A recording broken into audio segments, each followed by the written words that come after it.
Israeli fighter jets hammered the Gaza Strip overnight, striking dozens of targets. But is this a full-scale resumption of war, or maybe just an Israeli negotiation tactic?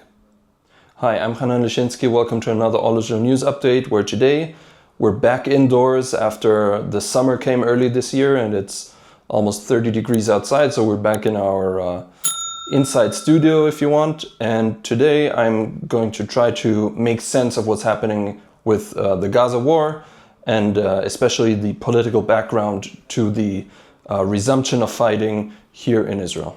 So we're filming this on Tuesday afternoon, and today early in the morning, so just after midnight, the IDF announced that it had began a broad wave of airstrikes across the Gaza Strip.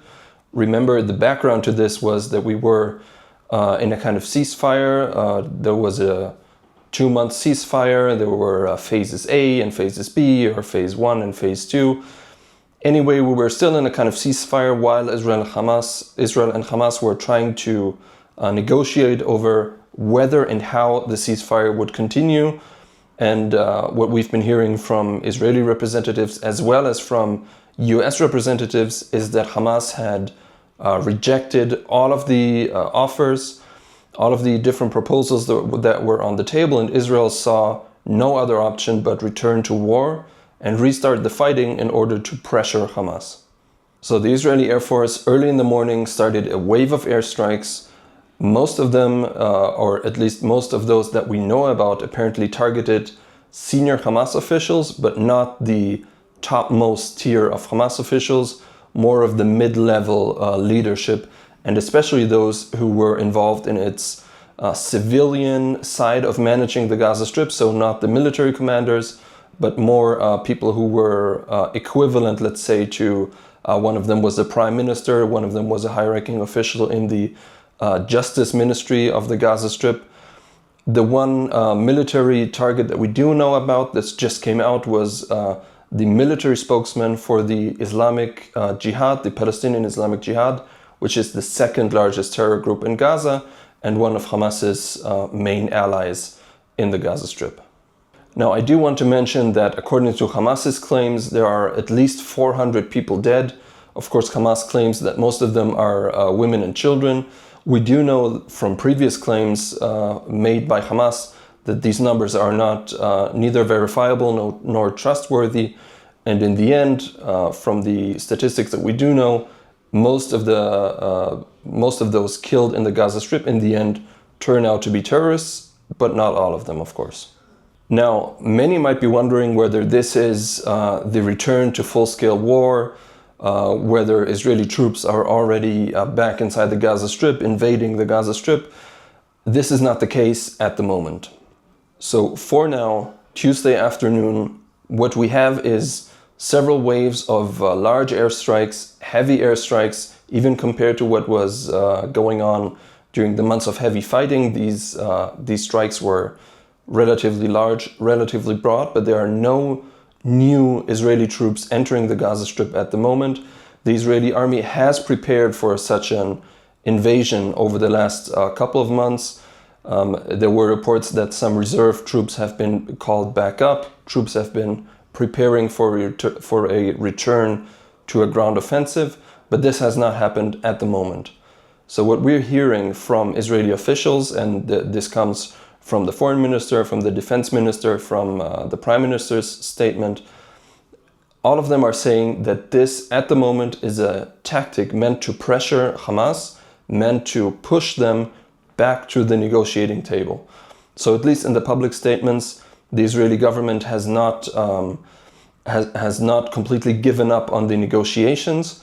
They want to push Hamas back to the negotiating table to release as many hostages as possible before a potential full-scale resumption of war. But the Israeli officials have also stated that the pressure from the IDF will now gradually increase over time. And if Hamas will not relent, if Hamas will not start returning the hostages or agree to some kind of deal, the military pressure will increase to a point where we will probably see the resumption of a ground offensive, of full-scale war. And remember, there have been several reports, we on allisrael.com also wrote about this, that the new IDF Chief of Staff, Eyal Zamir, has been tasked and has been working on new plans for a ground offensive that would be much larger, much stronger, and much more intense than the fighting that we saw until several months ago. So this is on the table. This is there are probably plans ready for when Prime Minister Netanyahu gives the green light. But at the moment, this is a pressure tactic, and we can expect to see the airstrikes increase gradually over the coming days. But a ground offensive at this point doesn't seem likely for the next couple of days, for this week, let's say. Now, at the end, I just want to give a short overview over the political situation in Israel that is sure to influence the decisions of the government, especially of Prime Minister Netanyahu, in regards to this fighting. Now, for one thing, just until yesterday, we were sure that we were going to see a new civil war here in Israel, mass protests and all of that. The background to this is that Netanyahu announced his intention of firing the Shin Bet chief, Ronen Bar. So this is kind of the equivalent to maybe the FBI in the US. It's the Domestic Intelligence Agency.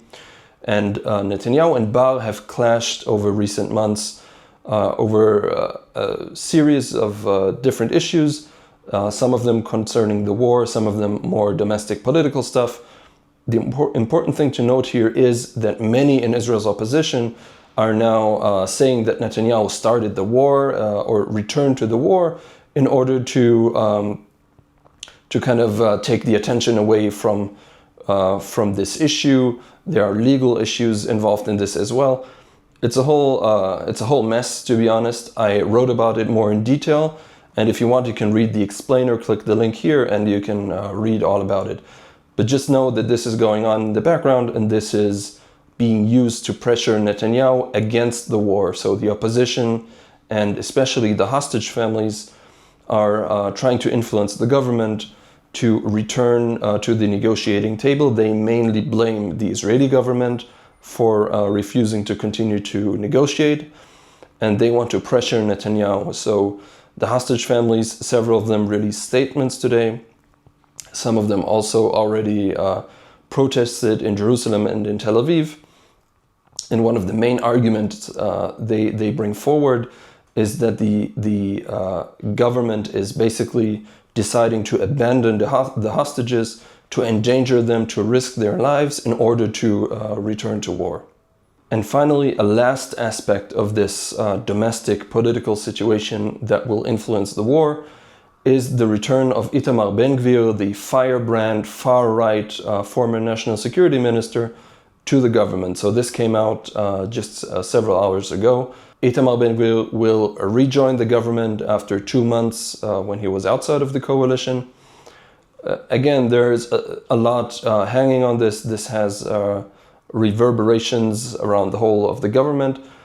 The main thing here is that, again, the opposition is accusing Netanyahu of returning to the war, returning to the fighting, in order to enable Ben-Gvir to save face while he returns to the government. He quit the government over the start of the ceasefire, so the end of the ceasefire enables Ben-Gvir to return to the government.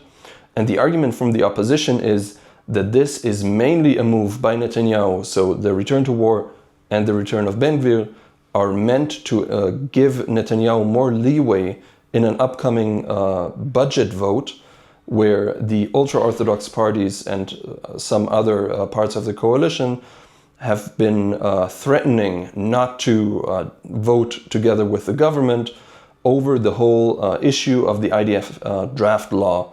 So the draft law is something that has been simmering for months, for years even, and the government has to pass the budget. If the budget vote fails, this would trigger automatic new elections. So this, the opposition argues, is Netanyahu's main concern at the moment, and the return to war, the return of Ben-Gvir, gives Netanyahu the votes he needs to ensure the budget goes through. So once again, as oftentimes in Israel, there are very controversial issues being discussed. Even issues of life and death turn into political questions, unfortunately. If you want to continue to get our latest updates, if you want to continue to read our explainers where we try to get more into detail, really try to explain what's going on with all of these very complex issues, visit us on allisrael.com, leave a like on this video, subscribe to our channel, and thank you for joining me for another All Israel update.